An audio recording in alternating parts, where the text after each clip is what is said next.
केंद्रीय संस्कृति एवं पर्यटन मंत्री और जोधपुर सांसद गजेंद्र सिंह शेखावत शुक्रवार को सड़क मार्ग से जोधपुर पहुंचे। यहां मीडिया से बातचीत करते हुए उन्होंने पाकिस्तान पर तीखा हमला बोला।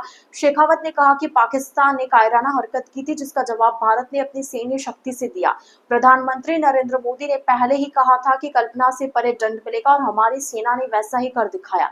उन्होंने कहा कि यह नया भारत है जो आतंकवाद को पनाह देने वालों को घर में घुसकर मारता है। भारत की सेना ने वहां कार्रवाई की जहां आतंकवाद को पोषित किया जा रहा था। हाल ही में पहलगाम में हुई घटना का जवाब भी भारत ने पूरी ताकत से दिया। शेखावत ने कहा कि देश की जनता को अपनी शौर्यवान सेना और मजबूत सरकार पर पूरा विश्वास है।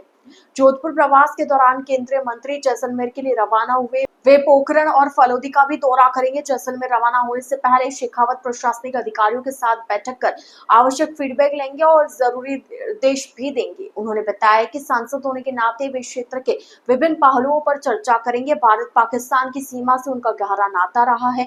वे वर्षों तक सीमा जन कल्याण समिति से जुड़े रहे और बाड़मेर व जैसलमेर की अंतर्राष्ट्रीय सीमाओं से भली भांति परिचित है। शर्मनाक और कायराना हरकत पाकिस्तान ने की थी। माननीय प्रधानमंत्री जी ने उसका निंदा करते हुए कहा था कि ये भारत की अस्मिता पर हमला है, ये मानवता पर हमला है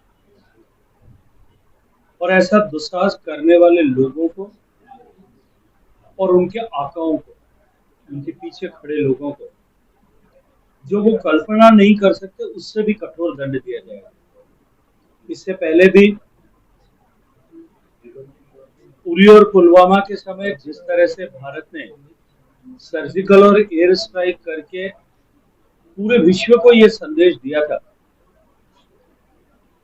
कि ये नया भारत है, ये समर्थ भारत है, ये सक्षम भारत है, ये घर में घुसकर मारने वाला भारत है।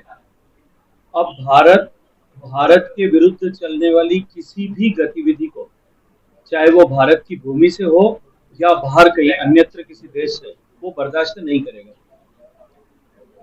और इस बार फिर भारत ने ऐसे सारे हाइडआउट्स, भारत की सेना ने, जहां इस आतंकवादी मानसिकता को पल्लवित पोषित किया जाता था, जहां भारत की भूमि के विरुद्ध इस तरह के षड्यंत्र किए जाते थे, उन्हें ट्रेनिंग दी जाती थी, उनके खिलाफ कार्रवाई की। और भारत ने पहलगाम में हुई घटना का हिसाब बराबर उसके माध्यम से किया।